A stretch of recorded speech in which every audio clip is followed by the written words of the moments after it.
दोस्तों, अगर आप भी प्रधानमंत्री उज्ज्वल योजना में अप्लाई करके फ्री में भरा हुआ गैस सिलेंडर और चूल्हा लेना चाहते हैं तो प्रधानमंत्री उज्ज्वल योजना में फिर से अप्लाई होना शुरू हो गया है। तो आप घर बैठे 5 मिनट में अपने मोबाइल फ़ोन या फिर लैपटॉप के माध्यम से घर बैठे अप्लाई कर सकते हैं और आप फ्री में भरा हुआ गैस सिलेंडर और चूल्हा ले सकते हैं। और साथ ही आपको हर सिलेंडर पर 300 रुपये की सब्सिडी भी मिलेगी। इसके लिए आपको क्या करना है, सबसे पहले तो आपको गूगल पर जाना है और यहाँ पर आपको सर्च करना है SSUP। इसको सर्च करने के बाद आपको यहाँ पर एक लिंक दिखाई देगा, इस लिंक को आपको ओपन कर लेना है। इस लिंक को ओपन करने के बाद आपके सामने इस तरह का पेज खुल करके आ जाएगा। तो अब आपको क्या करना है, आपको ध्यान से देख लेना है। आपको नीचे की तरफ जाना है और नीचे की तरफ जाने के बाद यहाँ पर आपको एक ऑप्शन देखने को मिल जाएगा। तो मैं आपको यहाँ पर दिखा देता हूँ। यहाँ पर लिखा हुआ है चेक आधार वैलिडिटी, आपको इस पर क्लिक कर देना है। इसके बाद यहाँ पर आपको अपना आधार नंबर और कैप्चा कोड डाल देना है। कैप्चा कोड डालकर आपको प्रोसीड पे क्लिक कर देना है और इसके बाद आपके सामने इस तरह का पेज ओपन जाएगा। तो यहाँ पर आपको क्या करना है, सबसे पहले आपको ये चेक करना होगा कि आपके आधार कार्ड के साथ आपका मोबाइल नंबर लिंक है या नहीं। अगर आप प्रधानमंत्री उज्ज्वल योजना में अप्लाई करना चाहते हैं तो आपके आधार कार्ड के साथ आपका मोबाइल नंबर लिंक होना चाहिए, उस पर OTP आएगा। तो जो भी मोबाइल नंबर आपके आधार कार्ड के साथ लिंक होगा, यहाँ पर आपको अपना मोबाइल नंबर देखने को मिल जाएगा। और अगर मोबाइल नंबर लिंक नहीं होगा तो यहाँ पर आपको अपना मोबाइल नंबर शो नहीं होगा। इसके बाद आपको क्या करना है, आपको गो टू डैशबोर्ड पे क्लिक कर देना है। इसके बाद आपको क्या करना है, आपको फिर से इस पेज पर आ जाना है और आपको नीचे की तरफ जाना है। नीचे की तरफ जाने के बाद यहाँ पर लिखा हुआ है बैंक सीडिंग स्टेटस, आपको इस पर क्लिक कर देना है। इस पर क्लिक करने के बाद यहाँ पर भी आपको अपना आधार नंबर टाइप कर देना है और नीचे यहाँ पर आपको कैप्चा कोड दिखाई देगा, आपको कैप्चा कोड भी टाइप कर देना है। इसके बाद आपको लॉगिन विद OTP पे क्लिक कर देना है। इस पर क्लिक करने के बाद आपके आधार कार्ड के साथ जो भी मोबाइल नंबर लिंक होगा उस पर OTP आएगा, यहाँ पर आपको OTP टाइप कर देना है और इसके बाद आपको लॉगिन पे क्लिक कर देना है। लॉगिन पे क्लिक करने के बाद आपके सामने इस तरह का इंटरफेस ओपन हो जाएगा। इसके बाद आपको नीचे की तरफ जाना है। नीचे की तरफ जाने के बाद आपको फिर से बैंक सीडिंग स्टेटस वाले ऑप्शन पे क्लिक कर देना है। इस पर क्लिक करने के बाद आपके सामने इस तरह का पेज ओपन हो जाएगा। तो यहाँ पर आपको क्या करना है, यहाँ से आपको ये चेक करना होगा कि आपका जो बैंक अकाउंट है वो आपके आधार कार्ड के साथ लिंक है नहीं। तो जो भी बैंक अकाउंट आपके आधार कार्ड के साथ लिंक होगा तो यहाँ पर आपको अपने बैंक का नाम देखने को मिल जाएगा और यहाँ पर आप देख सकते हैं, यहाँ पर बताया गया है congratulation your Aadhaar bank mapping has been done. तो हमारा जो बैंक अकाउंट है वो मेरे आधार कार्ड के साथ लिंक है। इसी प्रकार सबसे पहले आपको ये चेक कर लेना है कि आपका जो बैंक अकाउंट है वो आपके आधार कार्ड के साथ लिंक है या नहीं और कौन सा बैंक अकाउंट आपके आधार कार्ड के साथ लिंक है। और यहाँ से आप बैंक सीडिंग स्टेटस भी चेक कर सकते हैं कि आपका जो बैंक है वो एक्टिव है या फिर नहीं। आपका जो बैंक अकाउंट है वो आपके आधार कार्ड के साथ लिंक होना चाहिए, क्योंकि आपको जो भी सब्सिडी का पैसा मिलेगा वो आपको उसी बैंक में मिलेगा जो बैंक अकाउंट आपके आधार कार्ड के साथ लिंक होगा। तो ये सब कुछ चेक करने के बाद अब बात करते हैं कि आपको प्रधानमंत्री उज्ज्वल योजना में अप्लाई कैसे करना है। तो इसके लिए आपको इस पोर्टल पर आ जाना है। इस पोर्टल का जो लिंक है वो आपको इस वीडियो के डिस्क्रिप्शन में मिल जाएगा। इसके बाद आपको नीचे जाना है। नीचे जाने के बाद सबसे पहले तो यहाँ से आप चेक कर सकते हैं कि इस योजना में अप्लाई करने के लिए एलिजिबिलिटी क्राइटेरिया क्या है और कौन कौन सी डॉक्यूमेंट आपके लगेंगे। सबसे पहले यहाँ से आपको एलिजिबिलिटी क्राइटेरिया पे क्लिक कर देना है और इस पर क्लिक करने के बाद यहाँ पर बताया गया है कि इस योजना में सिर्फ महिलाएं अप्लाई कर सकती है। अगर आप महिला हैं तो आप इस योजना में अप्लाई कर सकते हैं और कौन कौन सी कैटेगरी के लोग इसमें अप्लाई कर सकते हैं वो आप यहाँ पर देख सकते हैं। और साथ ही यहाँ पर बताया गया कि आपकी जो एज है वो 18 ईयर से ज़्यादा होनी चाहिए। अगर आपकी एज 18 ईयर से कम है तो इस योजना में आप अप्लाई नहीं कर सकती है। और नीचे की तरफ यहाँ पर बताया गया है कि आपके पास दूसरा कोई भी LPG कनेक्शन नहीं होना चाहिए। अगर आपके पास पहले से कोई भी LPG कनेक्शन है तो ऐसे में भी आप इस योजना में अप्लाई नहीं कर सकते हैं। इसके बाद आपको बैक जाना है। जाने के बाद आपको डॉक्यूमेंट रिक्वायर्ड वाले ऑप्शन पे क्लिक कर देना है और इस पर क्लिक करने के बाद यहाँ से आप डॉक्यूमेंट चेक कर सकते हैं कि इस योजना में अप्लाई करने के लिए कौन कौन सी डॉक्यूमेंट लगेंगे। सबसे पहले यहाँ पर बताया गया कि आपकी eKYC होगी, तो इसके लिए आपके पास आधार कार्ड होना चाहिए और साथ ही यहाँ पर बताया गया कि आपके पास राशन कार्ड भी होना चाहिए।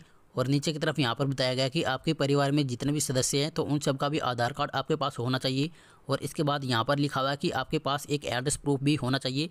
और लास्ट में यहाँ पर बताया गया है कि आपके पास एक बैंक अकाउंट होना चाहिए और आपका जो बैंक अकाउंट है वो आधार कार्ड के साथ लिंक होना चाहिए। तो इस प्रकार यहाँ से आप एलिजिबिलिटी क्राइटेरिया और डॉक्यूमेंट वगैरह चेक कर सकते हैं। अब बात करते हैं कि आपको इस योजना में अप्लाई कैसे करना है। इसके लिए यहाँ पर आपको ऊपर की तरफ 3 लाइन दिखाई देगी, आपको 3 लाइन पे क्लिक कर देना है। के बाद यहाँ पर लिखा हुआ apply for new Ujjwala connection, आपको इस पर क्लिक कर देना है। इस पर क्लिक करने के बाद यहाँ पर लिखा हुआ क्लिक हेयर, आपको क्लिक हेयर पे क्लिक कर देना है। इसके बाद यहाँ पर आपको 3 कंपनियों के नाम देखने को मिल जाएंगी। तो आप जिस भी कंपनी का गैस कनेक्शन लेना चाहते हैं तो यहाँ से आपको क्लिक हेयर पे क्लिक कर देना है। जैसे मान लो मैं HP कंपनी का गैस कनेक्शन लेना चाहता हूँ तो मैं यहाँ से क्लिक हेयर टू अप्लाई पे क्लिक कर देता हूँ। इसके बाद आपके सामने इस तरह का पेज ओपन हो जाएगा और यहाँ पर लिखा हुआ है रजिस्टर फॉर LPG कनेक्शन, आपको इस पर क्लिक कर देना है।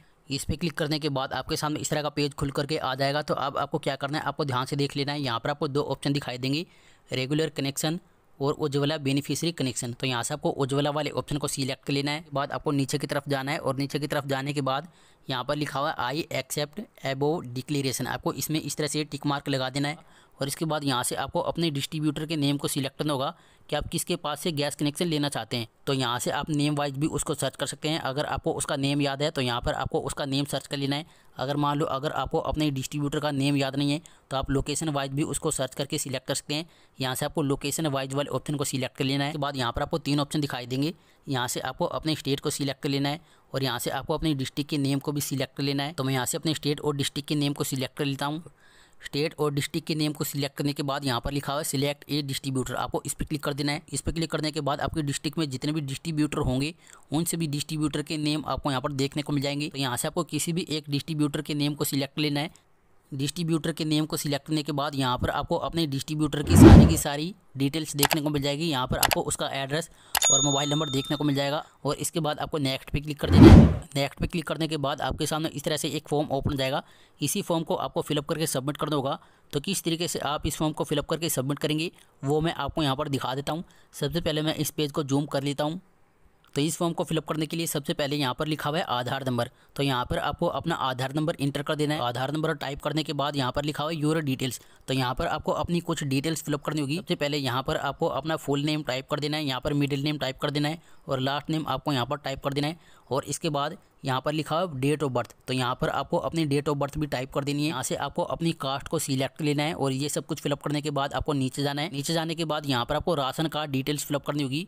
सबसे पहले तो यहाँ पर आपको अपना स्टेट देखने को मिल जाएगा। यहाँ पर आपको राशन कार्ड की इशू डेट टाइप कर देनी है और राशन कार्ड की इशू डेट टाइप करने के बाद यहाँ पर आपको अपना राशन कार्ड नंबर भी टाइप कर देना है। राशन कार्ड की डिटेल्स इंटर करने के बाद आपको नीचे जाना है। नीचे जाने के बाद यहाँ पर लिखा हुआ है कनेक्शन एड्रेस। तो यहाँ पर आपको अपना कंप्लीट एड्रेस टाइप करना होगा। सबसे पहले तो यहाँ से आपको सिलेक्ट कर लेना है कि आप रूरल एरिया में रहते हैं या फिर आप अर्बन एरिया में रहते हैं। और इसके बाद यहाँ पर आपको अपना हाउस नंबर या फिर बिल्डिंग नंबर टाइप कर देना है। स्टेट के नेम को आपको यहाँ पर टाइप कर देना है। यहाँ से आपको डिस्ट्रिक्ट के नेम को सिलेक्ट कर लेना है। यहाँ पर आपको पिन कोड टाइप कर देना है। स्टेट का नाम यहाँ पर पहले से सिलेक्ट करेगा और अगर आप अपनी ईमेल आईडी भी टाइप करना चाहते हैं तो यहाँ पर आप अपनी ईमेल आईडी भी टाइप कर सकते हैं। और यहाँ पर आपको अपना मोबाइल नंबर टाइप कर देना है। इसके बाद आपको फिर से नीचे जाना है। नीचे जाने के बाद यहाँ पर आपको अपनी बैंक डिटेल्स फिलअप करनी होगी। सबसे पहले यहाँ पर लिखा हुआ है आधार नंबर। अगर आपका बैंक अकाउंट आपके आधार कार्ड के साथ लिंक है तो ऐसे में आपको बैंक डिटेल्स फिलअप करने की ज़रूरत नहीं है, आप सिर्फ अपना आधार नंबर टाइप कर सकते हैं। लेकिन अगर आपका बैंक अकाउंट आपके आधार कार्ड के साथ लिंक नहीं है तो ऐसे में आपको अपनी बैंक डिटेल्स फिलअप करनी होगी। सबसे पहले यहाँ पर आपको अपना IFSC कोड टाइप कर देना है और यहाँ पर आपको फिर से अपना IFSC कोड टाइप कर देना है। यहाँ पर आपको अकाउंट नंबर टाइप कर देना है। यहाँ पर आपको फिर से अपना अकाउंट नंबर टाइप कर देना है और आपके बैंक में आपका जो भी नेम है उस नेम को आपको यहाँ पर टाइप कर देना है। इसके बाद आपको नीचे जाना है। नीचे जाने के बाद यहाँ पर लिखा हुआ है LPG कनेक्शन डिटेल्स। तो यहाँ से आपको 14.2 kg वाले ऑप्शन को सिलेक्ट कर लेना है। इसके बाद आपको नीचे जाना है। नीचे जाने के बाद आप एड्रेस प्रूफ में जो भी डॉक्यूमेंट देना चाहते हैं उस डॉक्यूमेंट को आपको यहाँ से सिलेक्ट कर लेना है। जैसे मैं यहाँ से आधार कार्ड सिलेक्ट कर लेता हूँ और आप एड्रेस प्रूफ में जो भी डॉक्यूमेंट सिलेक्ट करेंगे यहाँ पर आपको उसका नंबर इंटर कर देना है। अगर आपने आधार कार्ड को सिलेक्ट किया है तो यहाँ पर आपको आधार नंबर इंटर कर देना है। नीचे जाने के बाद यहाँ पर बताया गया कि आपको 4 डॉक्यूमेंट को अपलोड करना होगा, आधार कार्ड, एड्रेस प्रूफ और पासपोर्ट साइज फ़ोटो और राशन कार्ड। तो सबसे पहले यहाँ पर आपको आधार कार्ड को अपलोड कर देना है। तो सिलेक्ट फाइल पे क्लिक करके आप अपने आधार कार्ड को अपलोड कर सकते हैं। यहाँ पर आपको एड्रेस प्रूफ अपलोड कर देना है और यहाँ से आपको पासपोर्ट साइज फ़ोटो को भी अपलोड कर देना है। और लास्ट में यहाँ पर लिखा हुआ है राशन कार्ड। तो राशन कार्ड को भी आपको यहाँ पर अपलोड कर देना है। इसके बाद आपको नीचे जाना है। नीचे जाने के बाद आपकी फैमिली में जितने भी मेंबर है तो उनकी डिटेल्स को आपको यहाँ पर फिलअप करना होगा। सबसे पहले तो यहाँ से आपको सिलेक्ट कर लेना है कि आपकी फैमिली में टोटल मेंबर कितने हैं और इसके बाद आपको क्या करना है, यहाँ पर लिखा है सिलेक्ट रिलेशनशिप। तो जिसके भी नाम से आप अप्लाई कर रहे हैं तो उससे उस मेंबर का रिलेशन क्या है, उस रिलेशन को आपको यहाँ से सिलेक्ट कर लेना है और यहाँ पर आपको अपने फैमिली मेंबर का नेम इंटर कर देना है। यहाँ पर आधार नंबर इंटर कर देना है। डेट ऑफ बर्थ आपको यहाँ पर इंटर कर देनी है। जेंडर आपको यहाँ पर इंटर कर देना है। यहाँ पर आपको एज इंटर कर देनी है और इसके बाद आपको ऐड मेंबर पे क्लिक कर देना है। ऐड मेंबर पे क्लिक करने के बाद एक मेंबर की जो डिटेल है वो यहाँ पर ऐड हो जाएगी। इसी प्रकार आपकी फैमिली में जितने भी मेंबर है तो ऐड मेंबर पे क्लिक करके आपको अपने सभी मेंबर की डिटेल्स को यहाँ पर फिलअप कर देना है। इसके बाद आपको नीचे जाना है। नीचे जाने के बाद आपको इसमें इस तरह से कंसेंट देना है और इसके बाद यहाँ पर आपको कैप्चा कोड दिखाई देगा। आपको कैप्चा कोड टाइप कर देना है और आपको सबमिट पे क्लिक कर देना है। सबमिट पे क्लिक करने के बाद प्रधानमंत्री उज्ज्वल योजना में आपका जो अप्लाई है वो सक्सेसफुली कंप्लीट हो जाएगा। सिर्फ आपको इतना काम करना है। इतना काम करने के बाद प्रधानमंत्री उज्ज्वल योजना में आपका अप्लाई हो जाएगा और उसके बाद अगर आपका फॉर्म अप्रूव हो जाता है तो आपने जिस भी डिस्ट्रीब्यूटर के नेम को सिलेक्ट किया है तो उसकी तरफ से आपके पास एक कॉल आएगी और आपको एजेंसी में बुलाया जाएगा। तो वहाँ पर आपको अपने सभी डॉक्यूमेंट को ले जाना है, वो आपके डॉक्यूमेंट को वेरीफाई करेंगे और फ्री में आपको भरा हुआ गैस सिलेंडर और चूल्हा दे देंगे। तो इस प्रकार अगर आप भी प्रधानमंत्री उज्ज्वल योजना में घर बैठे अप्लाई करना चाहते हैं तो जो तरीका मैंने आपको बताया इस तरीके से आप प्रधानमंत्री उज्ज्वल योजना में अप्लाई कर सकते हैं और आप फ्री में भरा हुआ गैस सिलेंडर और चूल्हा ले सकते हैं।